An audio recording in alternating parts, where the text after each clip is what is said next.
I'm not going to go on terribly long, but I will just say that this is one of the very first events in our brand new feature or ongoing sort of programming focus that we call I Love This Film, which is a series that we created that gives opportunities for industry professionals and scholars and others in the entertainment and film community to program a film on our behalf, bring it to us, and share with us and share with our community of viewers a film that's been influential to them or has helped to shape their own practice as creatives in one way or another over the years.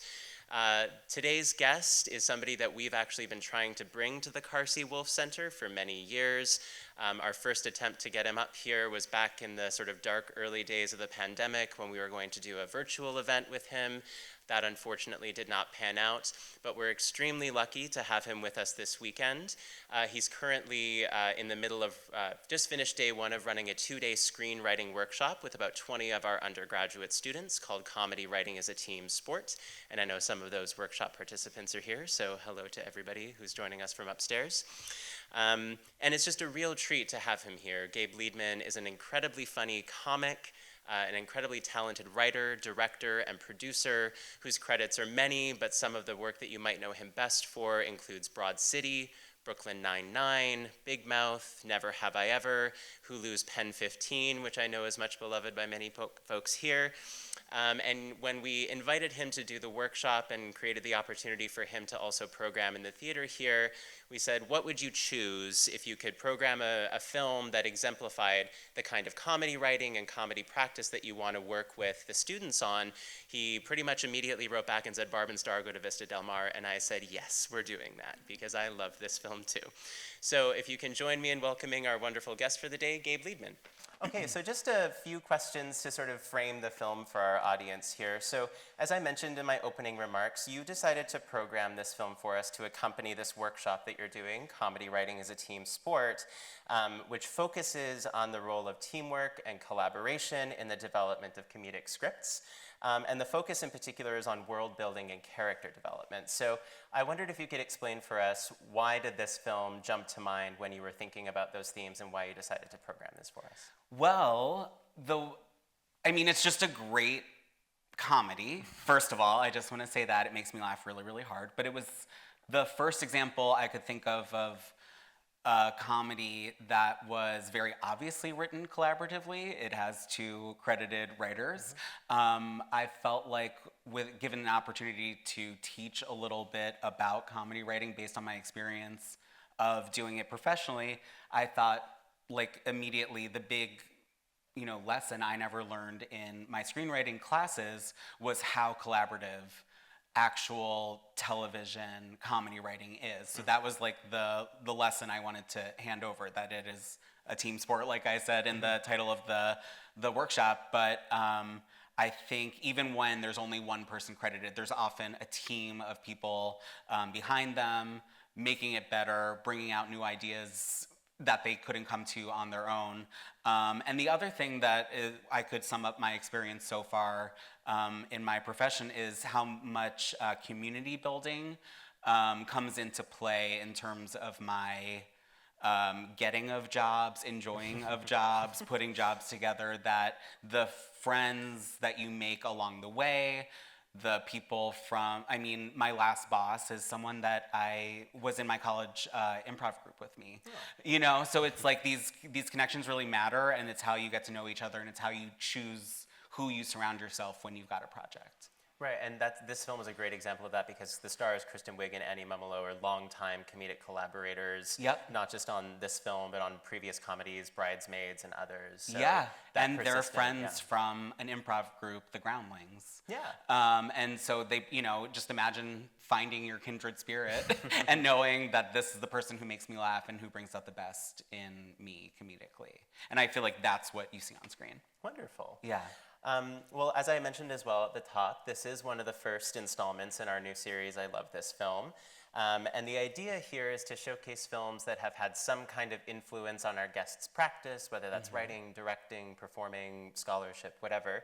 I know this is a relatively new film, so I don't know that this is like a long-time childhood favorite or anything like that. I don't know, maybe the pandemic Yeah, I'm was a 4 dark years time. old, absolutely. Yeah.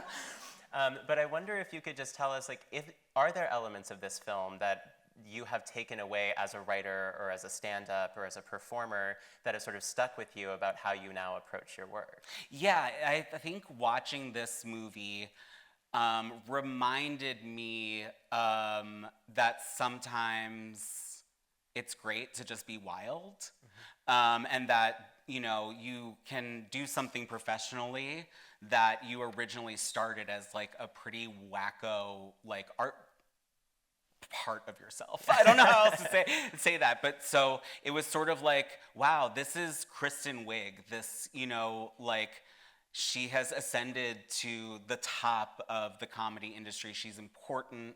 She's, you know, she has 1 million awards. She's been around. People worship her. And given the opportunity to express herself, she was not afraid to be goofy, or, you know, the term broad is really like thrown around to kind of like weaponized in critiquing comedy writing, but to just like lean into it and yeah, just be wild. So that's something that I definitely took away from this, is like reminder why you started doing this. And just a sort of a related question, I mean, given the title of the series, I love this film, can you just tell us a few things about what makes you love this film so much? Yes. Yes, I can. I mean, the performances are so funny. They're, you know, full body comedy performances, head to toe. This is, you know, the way that Kristen Wiig and Annie Mumolo are acting are, you know, as much of a character as, you know, anything in The Godfather, right? It's so head to toe. It's so from deep inside. So it feels like, you know, an artistic version of comedy to me. I also love, just as a comedy dork, how many subgenres of comedy are played in this movie. There's the, like, you know, kind of like making fun of normcore mixed with Austin Powers, mixed with musical comedy. It just feels like this funny, just exciting study of this genre. Oh, that's great. Yeah. And just, again, sort of related on that point, so just quick straw poll of the audience. By show of hands, how many folks have seen this film before? Okay, so we have some Barb and Star fans, but also some who are seeing it for the first time, which is great. So knowing that this is some people's first time viewing this film, are there things from like a writerly perspective or a directorial perspective or a design perspective that you would flag as sort of, watch out for this, this is what caught my eye, this is what made the film interesting for me, for those who've not seen it? I mean, something that I definitely that I might just be projecting onto this movie, like out of fantasy, is it felt like I was witnessing 100 inside jokes between two best friends that you can't help but like vicariously laugh at. There are, within the dialogue, within scenes, there are such enormous tangents, but I was pulled in every single time as if I'm like the third friend in some goofy stoner session that I'm not supposed to be a part of or something.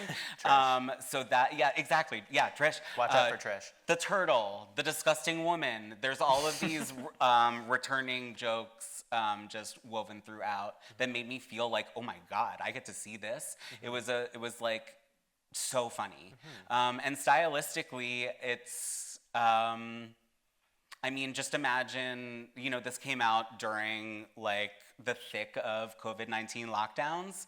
And so just, you know, I'll really always remember being, you know, kind of locked in my house, gloomy weather, and here you are on a, like, you know, psychedelic beach, Yeah. laughing your brains out. Yeah, I love, one of the things that sticks in my mind so clearly about it is I love the production design of the Vista Del Mar space. It kind of looks like a Hanna-Barbera cartoon. Yes, it does, like totally. Very like flat painted backdrops. It's like very deliberately cartoonish and flat and 2D in this way that felt really different even from something like Bridesmaids, yes, right? Which was ostensibly realist. Very, right? very, very different from Bridesmaids, but same writers. Yeah. Yeah.